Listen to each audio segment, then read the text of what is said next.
Everyone. How's this for the sound? Okay. I'm going to tell my story, but I'm also going to be reading some of the alcoholic literature because to me it's so powerful.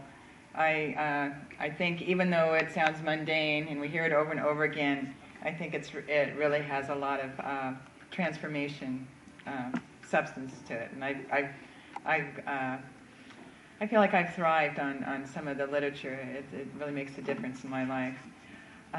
But tonight I wanted to give a little bit of focus to the ACA and 12-step prayers, because I know this is a spiritual practice, and we wonder, well, what does that mean? And for me, part of the crux of a spiritual practice is prayer and meditation.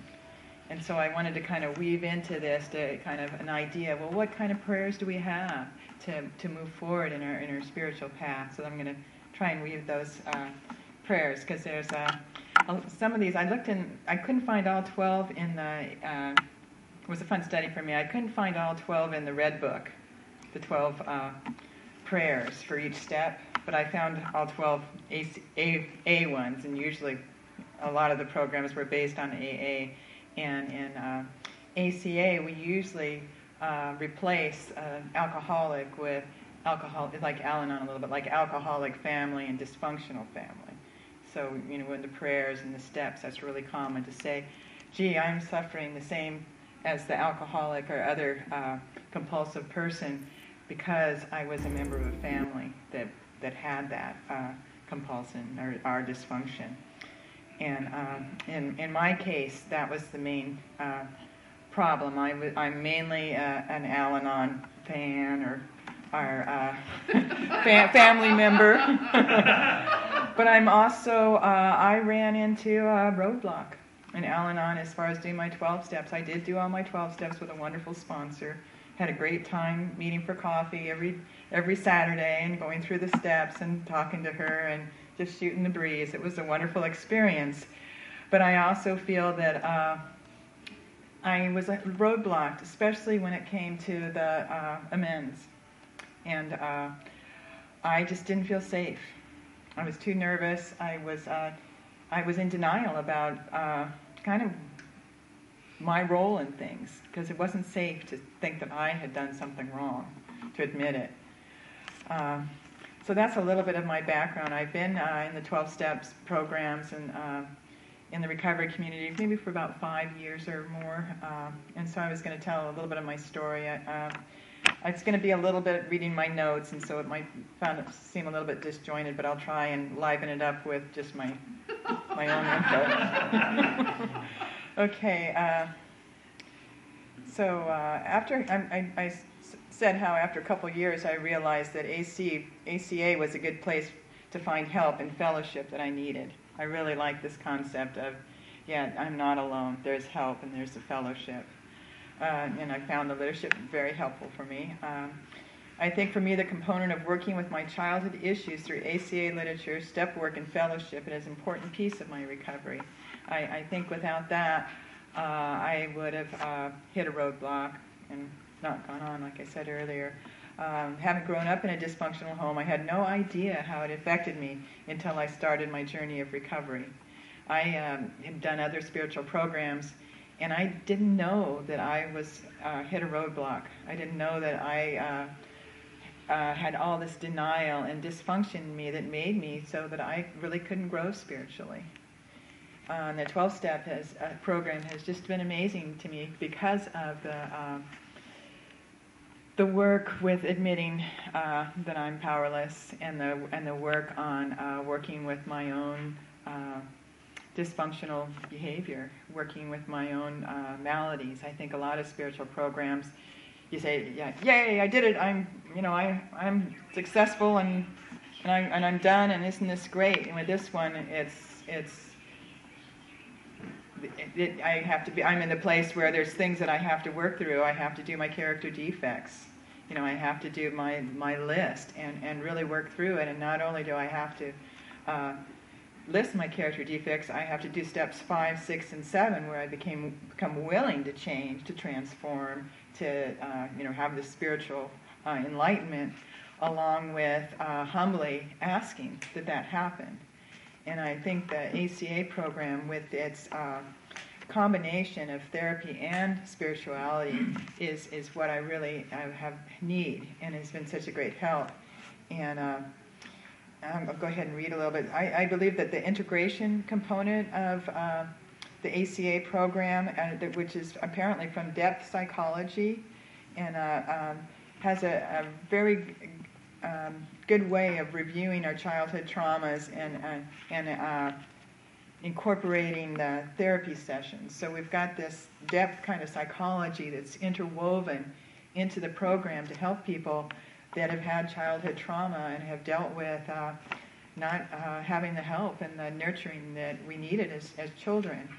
And so this combination of therapeutic wisdom and practices is interwoven into this program, which might be a little bit different than Al-Anon has, even though I think Al-Anon, the literature, a lot of ACA literature is kind of sunk into it. Or anyway, there's a bit of depth psychology in there, or a bit of what I call kind of the therapeutic psycho. I don't know what kind of therapy it is. I'm not an expert on different styles of therapy, but there is kind of a real current therapeutic support encouragement through ACA. Like ACA strongly recommends that people work with a therapist when reviewing heavy childhood experiences in their lives. This isn't my case, but they especially encourage it with people who have heavy physical abuse and sexual abuse.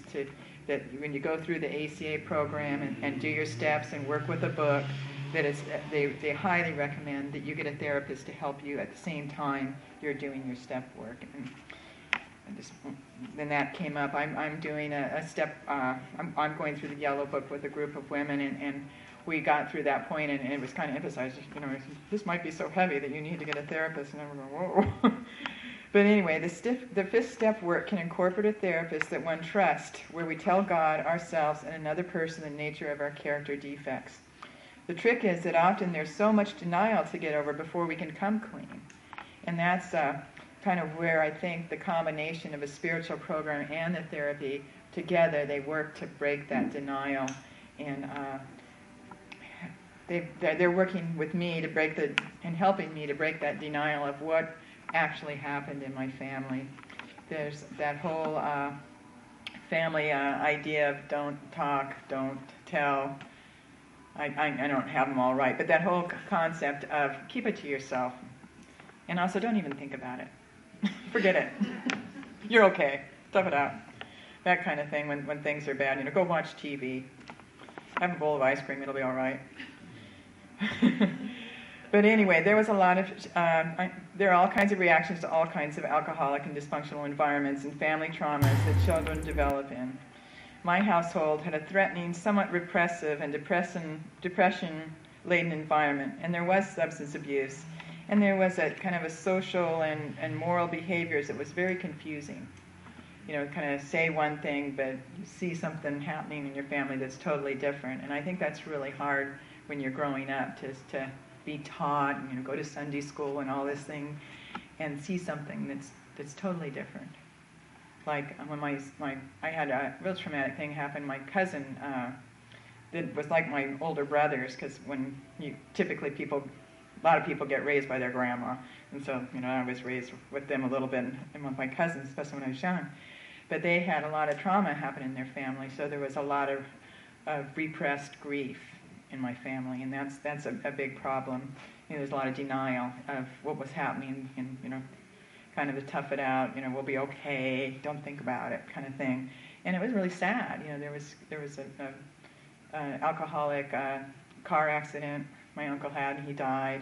And then the cousins, one cousin they were cleaning a gun, 11 and 12 years old, that killed one. And so that was a real traumatic thing in my family, and it didn't really get addressed. It was just kind of like, well, we're not very close with that part of the family anymore. But, you're a little kid, and your mom picks up the phone, and you think it's the end of the world, when your mom says, and then all the repressed grief. And I think that I'm starting to understand a little more of the psychology side of things, of how unhealthy and hard it is when people repress their grief and they don't work through it. And so I think a lot of my childhood trauma of my mom drinking and having emotional depression is a lot of the repressed grief. And that's something that we address through the step work and through therapy. Okay. I'm going to say that, there's always, at least in my family, there were some really good things. Both of my parents are dead now, and I'm visiting both the good and the bad things, and I have a lot of good memories as well as family of origin things that I'm having to get out of denial and work through. The bad things that were not addressed, and I developed unhealthy survival traits. So I had a good environment for developing unhealthy survival traits, the laundry list. I'm still getting at what happened growing up. It's still gradually becoming more alive, and my family of origin stuff is coming alive. My brother recently had a very bad cardiac arrest kind of thing, and so he had to have very serious surgery, and so I flew up there just before my dad died and visited with him, and seeing my brother having heart problems was so analogous to me growing up with him, because he was always in trouble and mentally unstable, and I just tried to, kind of tough it out and ignore it, and no big deal, don't think about it. But now I'm looking at my family of origin and looking at the problems and struggles, and my brother also has problems with drinking and emotional depression and just anger and rage, just like my father had anger and rage. And so I've had to revisit my family of origin by being around my brother, because my brother is so much like my dad. And so I've been able to apply a lot of what I'm learning in the psychological support and the ACA support is, feel the feelings, and also try and apply compassion. Why be judgmental? Why be, what's the right word for it? But anyway, why make it into a big, I don't want to say trauma, but why make it into such a big, hopeless, or cut and dry ordeal? He's a bad person, he's an alcoholic, he's a loser, Why not apply compassion instead? And understand my family of origin and understand, what he's dealt with. And he's dealt with physical hardships. He's had a heart problem, was born premature his whole life, but I was taught, don't look at this, don't worry about it, don't think about it, don't say it. And I was kind of taught to ignore all my brother's travails growing up. He had, heart problems. He had a kind of a mental illness problem. And I was just I was 5 years older than him. And so I was just taught to, oh, don't worry about it. Don't think about it too much. We'll do it. At one time my dad did approach me to, don't know what to do with your brother. And he went in the school system and cussed them all out and said it was their problem that his son had drug problems. Even though both my mom had a drug problem and they were both heavy drinkers. The kind of that denial kind of thing that I grew up with. But anyway, that's kind of the thing that some of the things that I'm trying to work through. I'm still getting at what happened growing up. Things are still coming up. You do your prayers and you set your intentions and look out. The family of origin stuff is going to come up, and you'll have the opportunity to go through the feelings and get the support, get the help, and grow from it, and become a more compassionate, less judgmental. That's what I'm trying to do, be more compassionate, less judgmental, less cut and dry, more kind of deep and caring. And so I was reading something this morning. It's by this guy named David Rico. But I'll go ahead and read a little bit of this first. Growing up in a dysfunctional home is something that hindered me from coming clean and recovering.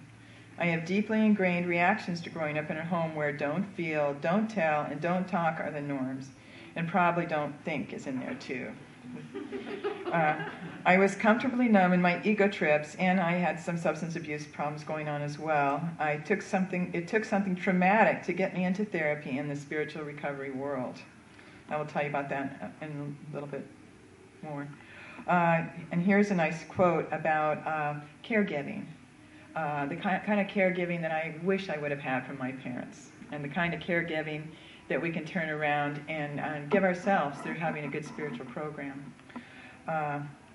Here, and this is the quote, as an aside, we can also remind ourselves that our caregivers were slated by nature to show us how to have all 5 of the qualities we direct to.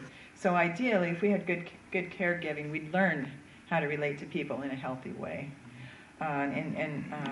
David Rico talks about the need to win would be replaced by cooperation.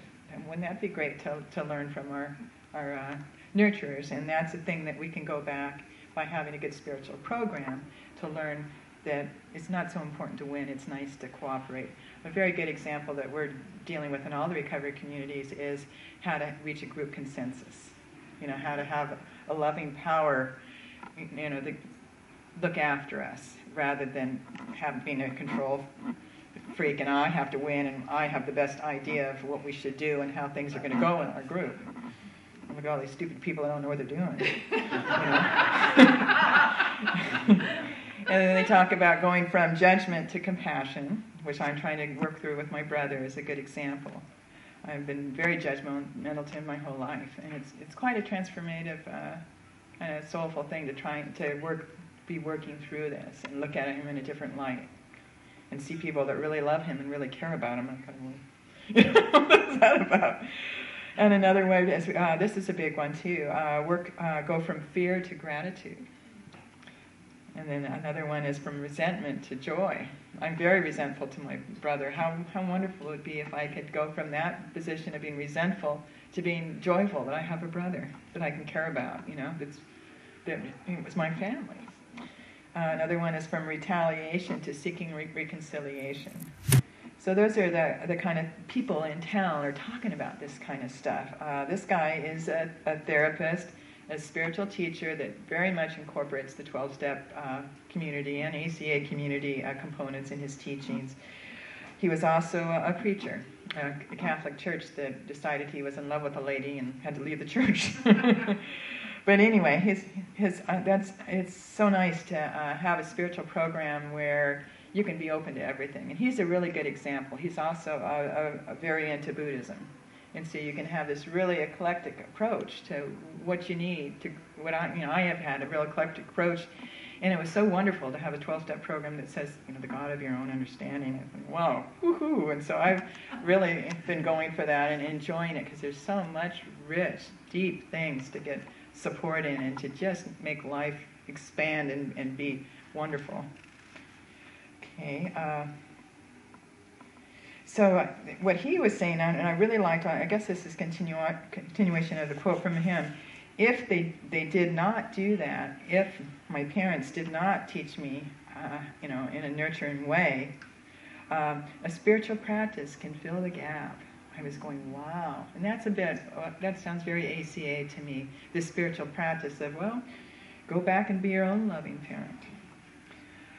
This one of redirecting, that he was talking about redirecting, does just that. Spirituality does not take the place of our psychological work, looking at our childhood. So he's saying that, it's good to have a good spiritual program, but there's still the psychological work looking at our childhood, feeling what is appropriate to what happened to us. So learning how to have appropriate feelings rather than don't think about it. Feeling or stuffing it, which is one of the laundry list traits. Feeling that it's appropriate to what happened to us. So we start being able to have help with feeling what is appropriate to us, resolving our unsolved businesses with the past to whatever extent possible. So that's a bit what I'm doing with my brother right now, and other people in my family. But it's a long, gentle, gradual process. He says, but spirituality does not help us find ways of being in the world as upright, compassionate people. Our spirituality has thereby... but spirituality... they were talking about we need the psychological work, looking at our childhood, feeling what is appropriate to what happened to us, resolving our unfinished businesses with the past, or whatever extent possible. But spirituality does not help us find ways of being in the world as upright, compassionate people. I keep on saying does not. But spirituality does help us find ways of being in the world as upright, compassionate people. Our spirituality has thereby parented us and readied us to parent the world. So I thought that was really nice, that juxtaposition of the idea that of spirituality and the therapy component. So the therapy component is going back to our childhood and kind of working through that stuff, but the spirituality is having that loving, compassionate parent to see me through it all. Okay, let's see. That's a little bit of my story. Okay, I'm going to read the third step prayer. Here's an example of 12-step spirituality. God, I'm willing to surrender my fears and to place my will and my life in your care, one day at a time. Grant me the wisdom to know the difference between the things I can and cannot change. Help me to remember that I can ask for help. I am not alone. Amen. And that, to me, it really speaks a lot to my experience of getting involved in the recovery community, of discovering I'm not alone and I can ask for help. And so here's a little bit of my story about learning how to ask for help.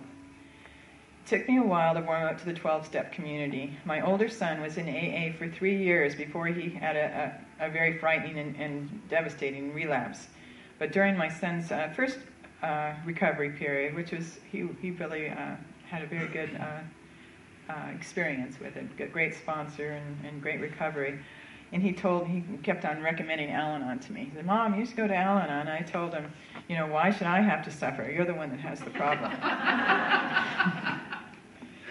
And, at that time, I had no idea the effect on me of having my parents and other family members struggle with alcoholism, substance abuse, and mental illness.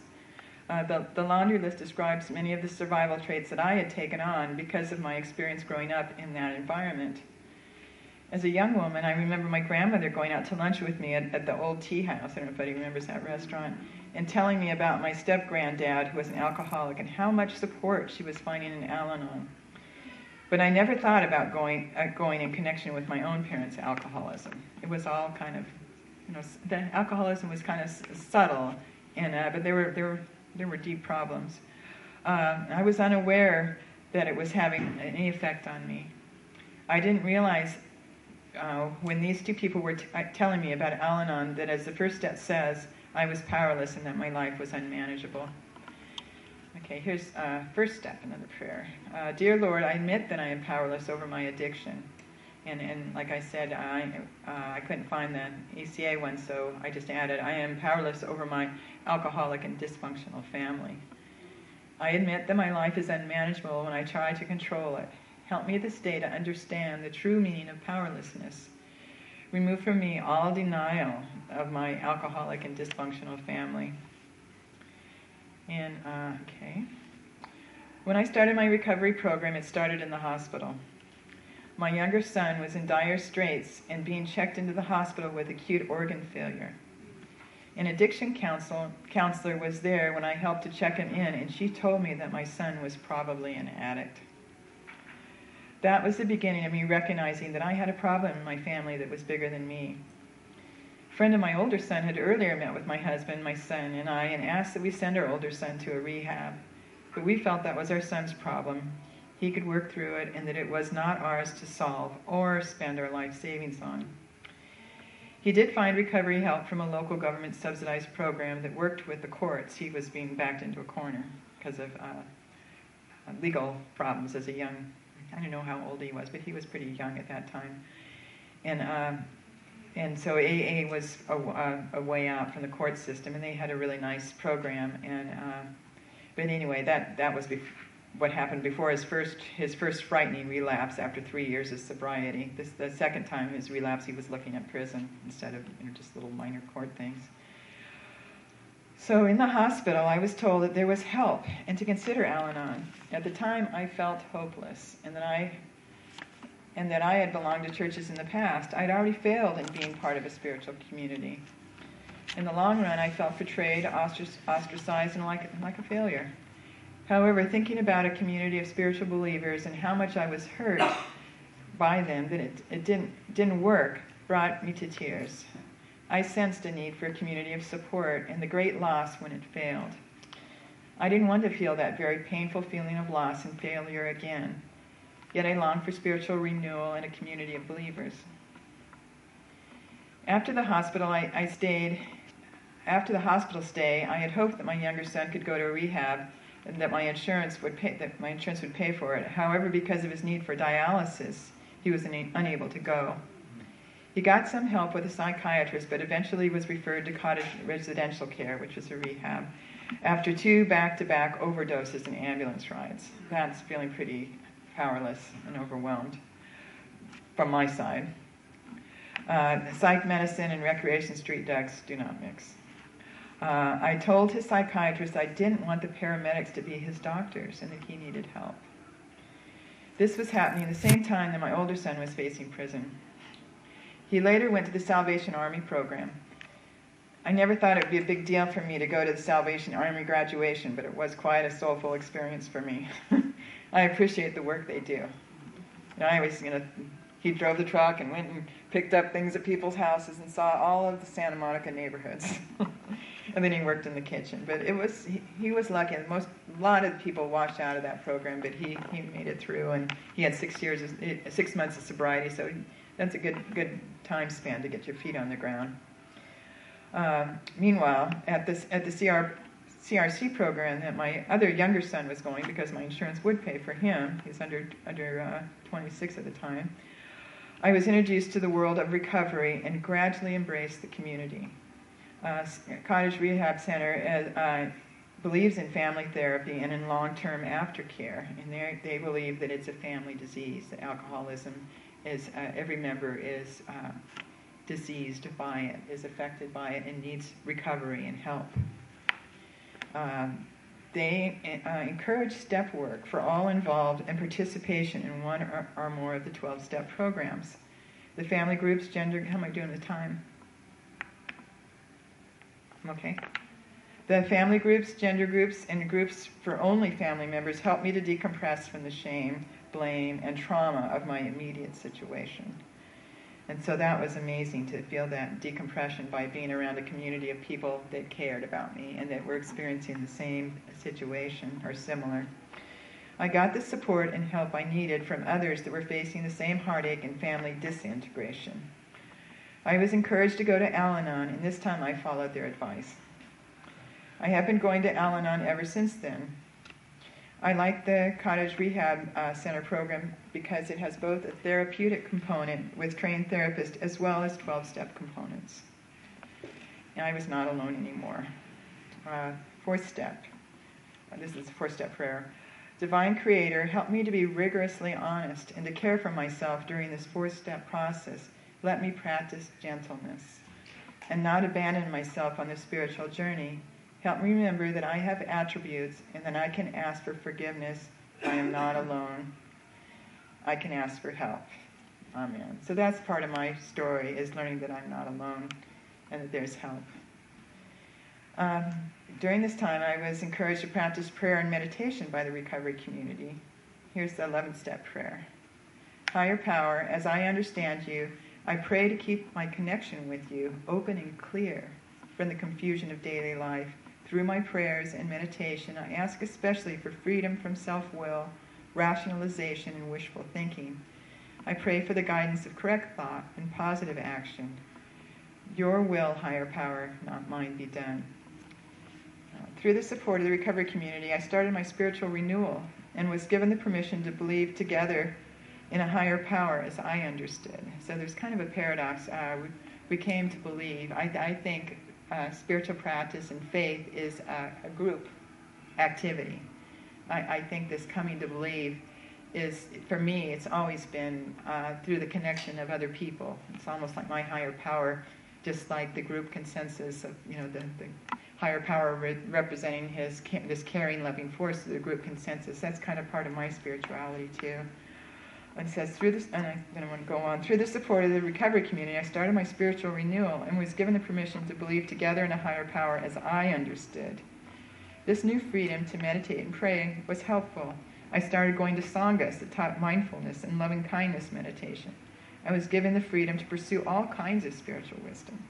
And I eventually even went back to my home religion, which was Christianity and Christian mysticism, and get a lot out of reading the Christian wisdom material as well. And so that was so neat because I could never read, for ages I wasn't able to read the Bible because I had so much negative baggage with it, so much guilt and shame around it. It was so wonderful to be able to go back because to me, that's such a significant spiritual wisdom book. And so that was part of the fruit of my 12-step program. Then I came to realize that I had strong emotional problems tied to my childhood that made it hard. I think I'm okay. Childhood that made it hard for me to relate to people in a healthy way because of fear and anxiety. So I was going, it's almost like you go through your 12 steps and then you go again and you go, ooh, I'm going to go deeper here. And so I realized that I was bumping into a lot of fear and anxiety, really scary kind of fear, kind of paralyzing stuff. Much of the ACA laundry list that described the survival traits of those from dysfunctional family fit me. If I was able to do my 12-step spiritual program, if I was going to do it, I needed to come clean, and my childhood experiences were getting in the way. My moral compass and sense of being safe enough to make amends and admit I'm wrong is hindered by my fear of what happened within my family growing up. Here's the 5th step prayer. So I'm kind of in the middle of the 5, 6, 7 routine of cleaning up my act. 5th step prayer. Divine character, divine creator, thank you for this chance to speak honestly with another person about the events of my life. Help me accept responsibility for my actions. Let me show compassion for myself and my family as I revisit my thinking and actions that have blocked me from your love. Restore my child within. Restore my feelings. Restore my trust in myself. Amen. And here's the 6th step prayer. God, I'm now ready that you should remove from me all my defects of character, which block me from accepting your divine love and living with true humility toward others. Renew my strength so that I might help myself and others along this path of recovery. And here's the 7th step prayer. I call it character of defects. God, I'm now ready that you should remove from me all my defects of character which block me from accepting your divine love and living with true humility toward others. Renew my strength so that I might help myself and others along this path of recovery. Okay, how am I doing with my time? Is that a good break time? Oh, 5 minutes? That's a good break time? Done? You got 5 minutes. Oh, 5 minutes. Oh, good. This is going to work out just about right. Okay, the thing that I'm going through right now, and I'm very excited, I was talking about how my family was disintegrating. Family disintegration, I've definitely felt that. And now I'm getting into the idea of integration. This that part of the 5, 6, 7th, they say when you do your 5th step, working on your character defects, don't just hang out there. They say do your 6th and 7th step. And part of the 6th and 7th step is integrating. And that, my understanding is that has a lot to do with going back and feeling the feelings and being your own loving parent and integrating them. One example I had of this is, this was in a therapy session. This person, kind of a dream Jungian therapist, she said to recall something that had happened to me, and I recalled it, and I went there. I was recalling when my mom had gotten the phone call that either my uncle had died or my cousin had died, and to me that was the end of the world. That was, my mom was crazy. It was like we couldn't function anymore, and I went there as an adult, as a parent, and was able to tell myself, wow, she really cared about her sister. She really loved her sister, and that was devastating to her, which was totally different than my childhood experience was. It was kind of like, wow, it's the end of the world. Something's terrible, and my mom's falling apart, which is different than, wow, my mom was grieving and saddened because she loved her sister so much. And so that was kind of an example. To me, I think that feels a little bit like integration, going back there and looking at that in a different light. And so I'm going to read this a little bit. There is a key distinction between defects of character and the survival traits of laundry list. So stuffing your feelings is an example of a survival trait. Adult children readily identify with the survival traits. However, they struggle with claiming defects of character, like admitting I was wrong. Most adult children willingly admit to being people pleasers or fearing authority figures, but balk at claims of being judgmental, dishonest, or jealous. Yeah, that's a good one. Prejudice is one of mine too. Adult children tend to feel relief when reading the laundry list traits because they realize they are not unique in actions or thought. They often feel shame or dread when hearing. They often feel shame or dread when hearing a list of defects of character. These are the distinguishing points between defects of character and survival traits developed as children. Admitting defects of character can be terrifying for adult children who have grown up in perfectionist homes. So that was kind of where I graduated from Al-Anon into ACA, that whole idea that I needed to address some of these deep childhood issues with the help of, the therapeutic insights as well as, the ACA spiritual program. To admit an error or to appear less than perfect is equated with extreme fear or feeling of being unduly vulnerable. I'm quoting from our book. Some of us experience a plummeting feeling in our stomachs when it is suggested that we have defects of character. Admitting defects had no real value in most dysfunctional homes, so we see no value in it before coming to ACA. We must remember that we are recovering in ACA. Admitting our defects of character does not make us inferior or inadequate. In fact, it means we are human. I'll read a little more. We must be patient with ourselves as we integrate the laundry list traits in steps 6 and 7. So this whole component of integration as part of the recovery, part of working on our character defects. It's not like, oh, here's my character defects, I'm such a loser, goodbye. No, it's here's my character defects, help me with this. There is help, and things can get better. So the traits are deeply anchored because they are the defense system we developed as children under difficult situations, so that we really need some help with this. We must acknowledge a certain amount of respect for the traits and for ourselves for figuring out how to survive our dysfunctional homes. As children, they were the difference between living and dying in some cases. My dad had quite a temper, so I kind of had to follow his directions pretty closely. We survived, but in ACA we want to move beyond mere survival. The safe harbor we find in ACA meetings is the starting point for transforming our survival traits. We listen to others share how they did it. We learn that the integrated trait of people-pleasing might look like this. We do helpful things for ourselves and accept praise instead of constantly pleasing others and pushing away compliments. So that's someone learning to look after their own self. By transforming our people-pleasing manner, we do not stop caring about others. However, we stop going over the line to ensure that we are never abandoned. I think that's enough. Okay.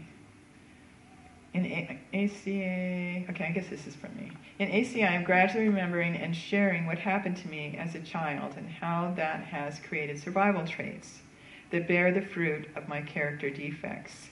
So that's something that in our step group that's starting to come alive to me, this idea that repressed grief, childhood experiences cause these survival traits. And then out of the survival traits come the prejudices. I'm too afraid to be different than my parents. It's dangerous. I have to please them. And so I better be prejudiced just like them.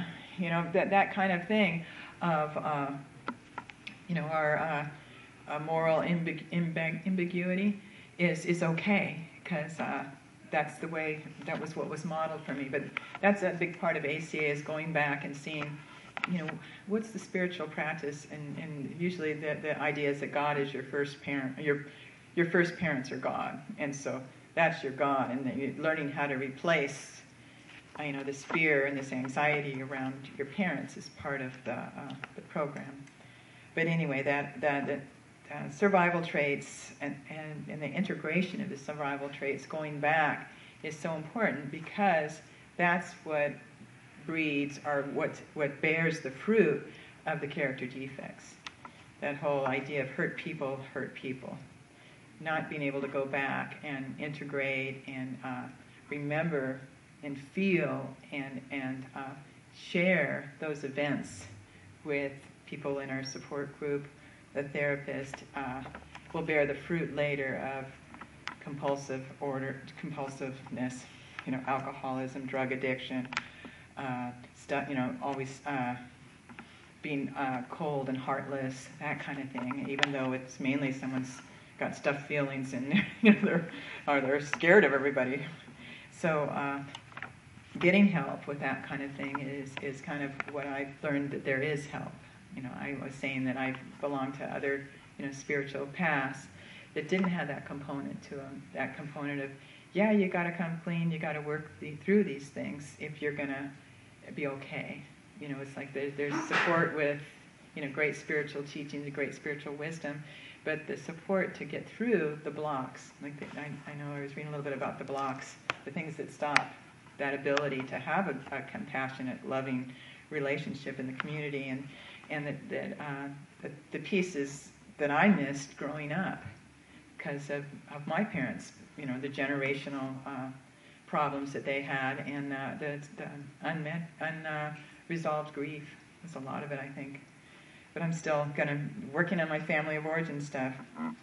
So attitudes about money and class and race that make me feel ashamed have been looked at. So that was a big part of my fifth step, is my attitudes about money and class and race, because that's what my parents taught me. And I've had to kind of integrate. Every time I find myself doing weird stuff around that, I go, oh, I guess that's how my parents taught me. That if I can remember specific events, all the better, and realize, yeah, that's not too cool, is it? That doesn't work out very well. That's not very compassionate, and it makes me miserable.